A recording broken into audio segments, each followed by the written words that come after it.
Israel হানা দিয়েছে ইরানে। ইরান ছুড়েছে ক্ষেপণাস্ত্র। নাতাঞ্জের পরমাণু কেন্দ্র ধ্বংসস্তূপ আর তেল আবিবের আকাশে আগুনের বলয়। দুই চিরশত্রু দেশে এখন উত্তেজনার চরম সীমা। এ যেন এক অঘোষিত যুদ্ধের সূচনা। কিন্তু প্রশ্ন হলো, সমরাস্ত্রের নিরিখে কে এগিয়ে, কার আছে বেশি পরমাণু শক্তি, কে দাঁড়াবে শেষ পর্যন্ত জয়ীর আসনে? এই ভিডিওতে বিশ্লেষণ করব ইসরায়েল ও ইরানের সামরিক শক্তির তুলনামূলক চিত্র, যা পাল্টে দিতে পারে গোটা মধ্যপ্রাচ্যের ভূরাজনৈতিক ভারসাম্য।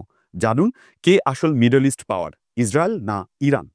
পশ্চিম এশিয়ার রাজনৈতিক মানচিত্রে ইসরায়েল এবং ইরান দুটি দেশই গুরুত্বপূর্ণ ভূমিকা পালন করে।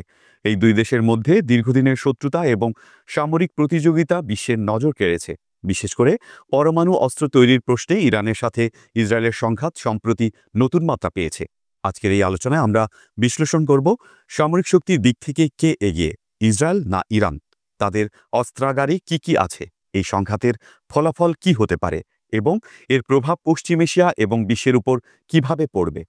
ইসরায়েল এবং ইরানের মধ্যে শত্রুতার শিকড় অনেক গভীরে। ইরানের ইসলামী বিপ্লবের পর থেকে এই দুই দেশের সম্পর্ক ক্রমশ খারাপ হতে থাকে। ইরানের পরমাণু কর্মসূচি এই উত্তেজনার প্রধান কারণ। ইসরায়েল বারবার দাবি করে আসছে যে ইরান যদি পরমাণু অস্ত্র তৈরি করে তবে তা ইসরায়েলের অস্তিত্বের জন্য হুমকি হবে। অন্যদিকে ইরান বলছে তাদের পরমাণু কর্মসূচি শান্তিপূর্ণ উদ্দেশ্য, যদিও আন্তর্জাতিক সম্প্রদায়ের অনেকেই এই দাবি নিয়ে সন্দেহ পোষণ করে। সাম্প্রতিক বছরগুলোতে এই দুই দেশের মধ্যে সরাসরি সামরিক সংঘাত বেড়েছে।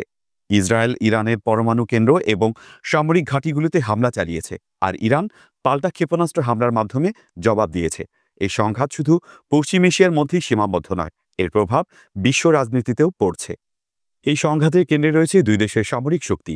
গ্লোবাল ফায়ার পাওয়ার ইন্ডেক্স 2025 সালের পরিসংখ্যান অনুযায়ী ইসরায়েল বিশ্বের 145টি দেশের মধ্যে 15তম স্থানে, আর ইরান ঠিক তারপরই 16তম। এই র্যাঙ্কিং থেকে বোঝা যায় দুই দেশের সামরিক ক্ষমতা প্রায় কাছাকাছি, কিন্তু কিছু কিছু ক্ষেত্রে তাদের মধ্যে উল্লেখযোগ্য পার্থক্য রয়েছে। ইরানের জনসংখ্যা প্রায় 9 কোটি, যেখানে ইসরায়েলের জনসংখ্যা মাত্র 94 লক্ষ। এই জনসংখ্যার পার্থক্য সেনাবাহিনীর সংখ্যাতেও প্রভাব ফেলেছে। ইরানের সক্রিয় সেনার সংখ্যা 6,10,000, সংরক্ষিত সেনা 3,50,000 এবং আধা সামরিক বাহিনীতে রয়েছে 2,20,000। অন্যদিকে ইসরায়েলের সক্রিয় সেনার সংখ্যা মাত্র 1,70,000, তবে তাদের সংরক্ষিত বাহিনী বেশ শক্তিশালী, যার সংখ্যা 4,65,000। এছাড়া ইসরায়েলের আধা সামরিক বাহিনীতে রয়েছে 35,000 সদস্য।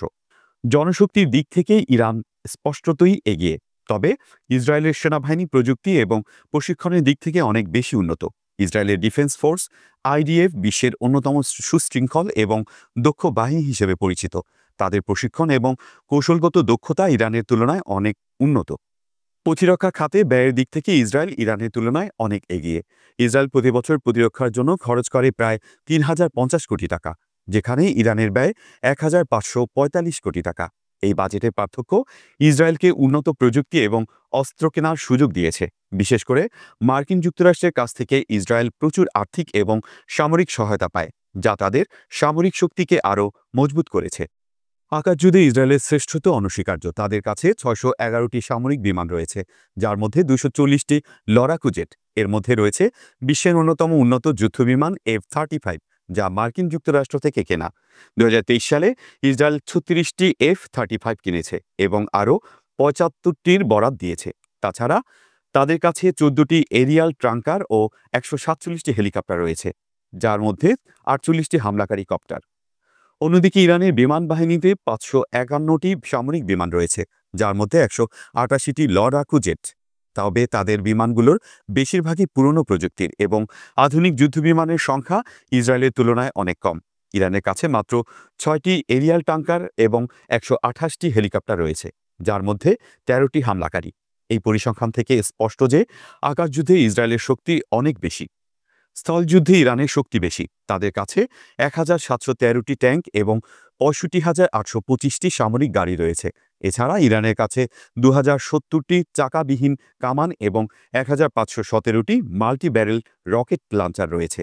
অন্যদিকে ইসরায়েলের কাছে 1,300টি ট্যাঙ্ক এবং 35,985টি সামরিক গাড়ি রয়েছে। তাদের চাকাবিহীন কামানের সংখ্যা মাত্র 171টি এবং মাল্টি ব্যারেল রকেট লঞ্চার 183টি। ইরানের স্থলবাহিনী সংখ্যার দিক থেকে এগিয়ে থাকলেও ইসরায়েলের ট্যাঙ্ক এবং গাড়িগুলো প্রযুক্তিগত দিক থেকে অনেক উন্নত। তাদের মার্কেল ট্যাঙ্ক বিশ্বের অন্যতম শক্তিশালী ট্যাঙ্ক হিসেবে পরিচিত। তবে সংখ্যার দিক থেকে ইরানের সুবিধা অস্বীকার করা যায় না। জলপথে ইরানের শক্তি বেশি। তাদের কাছে ১০০টির বেশি যুদ্ধজাহাজ এবং ২৫টি ডুবোজাহাজ রয়েছে। ইসরায়েলের নৌবাহিনীতে ৬২টি যুদ্ধজাহাজ এবং মাত্র ৫টি ডুবোজাহাজ রয়েছে। ইরানের নৌবাহিনী পারস্য উপসাগরে তাদের ভৌগোলিক অবস্থানের কারণে বেশি শক্তিশালী। তবে ইসরায়েলের নৌবাহিনী প্রযুক্তিগত দিক থেকে উন্নত এবং তাদের ডলফিন শ্রেণীর ডুবোজাহাজ পরমাণু ক্ষেপণাস্ত্র বহন করতে সক্ষম বলে ধারণা করা হয়। পরমাণু অস্ত্রের ক্ষেত্রে ইসরায়েলের শ্রেষ্ঠত্ব সুস্পষ্ট। Stockholm international piece research institute অনুযায়ী ইসরায়েলের কাছে ৯০ থেকে ৪০০টি পরমাণু অস্ত্র রয়েছে। এই অস্ত্রগুলো তাদের ব্যালিস্টিক ক্ষেপণাস্ত্রের মাধ্যমে বহন করা যায়। অন্যদিকে ইরানের কাছে এখনও কোনো পরমাণু অস্ত্র নেই, তবে তারা উচ্চ সমৃদ্ধ ইউরেনিয়াম তৈরির কাজে চালিয়ে যাচ্ছে। ইসরায়েলের প্রধানমন্ত্রী বেঞ্জামিন নেতানিয়াহু দাবি করেছেন ইরান শীঘ্রই ৯টি পরমাণু বোমা তৈরি করতে পারে। ইরানের কাছে দূরপাল্লার ব্যালিস্টিক ক্ষেপণাস্ত্র এবং আত্মঘাতী ড্রোন রয়েছে, যা তেল আবিব এবং জেরুজালেমের মতো শহরগুলোতে হামলা চালাতে সক্ষম। তবে ইসরায়েলের আয়রন ডোম এবং ডেভিড স্লিং এর মতো আকাশ প্রতিরক্ষা ব্যবস্থা এই ক্ষেপণাস্ত্রগুলোর বিরুদ্ধে বেশ কার্যকর। ২০২৫ সালের জুনে ইসরায়েল অপারেশন রাইজিং লায়ন শুরু করে, যার মাধ্যমে তারা ইরানের নাতাঞ্জ এবং ফোর্ডোর পরমাণু কেন্দ্রে হামলা চালায়। এই হামলায় ইরানের বেশ কয়েকজন উচ্চপদস্থ সেনা কর্মকর্তা এবং পরমাণু বিজ্ঞানী নিহত হন। পাল্টা হিসাবে ইরান অপারেশন ট্রু প্রমিস ৩ শুরু করে এবং ইসরায়েলের তেল আবিব এবং জেরুজালেমে ক্ষেপণাস্ত্র হামলা চালায়। এই হামলাগুলোর ফলে পশ্চিম এশিয়ার উত্তেজনা আরও বেড়েছে। আন্তর্জাতিক পরমাণু শক্তি সংস্থা IAEA নাতাঞ্জে তেজস্ক্রিয় দূষণের বিষয়ে উদ্বেগ প্রকাশ করেছে, তবে ইরান এই বিষয়ে স্পষ্ট কোনো তথ্য প্রকাশ করেনি।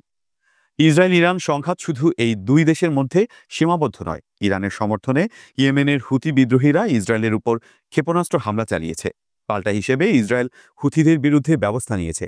এছাড়া ইরান মার্কিন সামরিক ঘাঁটিগুলোকে হুমকি দিয়েছে, যার জবাবে যুক্তরাষ্ট্রের প্রেসিডেন্ট ডোনাল্ড ট্রাম্প কঠোর হুঁশিয়ারি দিয়েছেন।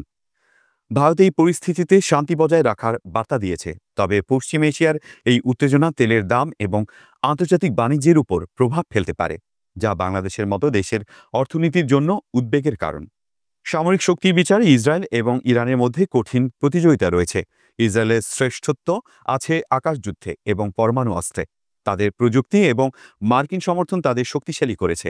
অন্যদিকে ইরানের সুবিধা রয়েছে স্থল এবং জলযুদ্ধে এবং তাদের জনশক্তি এবং অস্ত্রের সংখ্যা বেশি। তবে পরমাণু অস্ত্রের অভাবে ইরানের জন্য বড় দুর্বলতা। এই সংঘাতের ফলাফল নির্ভর করবে কৌশল, আন্তর্জাতিক সমর্থন এবং পরিস্থিতির উপর। ইসরায়েলের পরমাণু অস্ত্র এবং উন্নত প্রযুক্তি তাদের সুবিধা দিলেও ইরানের বিশাল সেনাবাহিনী এবং আঞ্চলিক মিত্ররা তাদের শক্তিশালী করে। ইসরায়েল এবং ইরানের মধ্যে এই সংঘাত পশ্চিম এশিয়ার ভবিষ্যৎ গঠন করবে। এই লড়াই শুধু সামরিক শক্তির নয়, এটি কৌশল, কূটনীতি এবং আন্তর্জাতিক সমর্থনের খেলা। বাংলাদেশের মতো দেশের জন্য এই সংঘাতের প্রভাব বোঝা গুরুত্বপূর্ণ, কারণ এটি আমাদের অর্থনীতি এবং নিরাপত্তার উপর প্রভাব ফেলতে পারে। আমাদের দর্শকদের কাছে আমরা জানতে চাই, আপনাদের মতে এই লড়াইয়ে কে জিতবে? কমেন্টে আপনাদের মতামত জানান।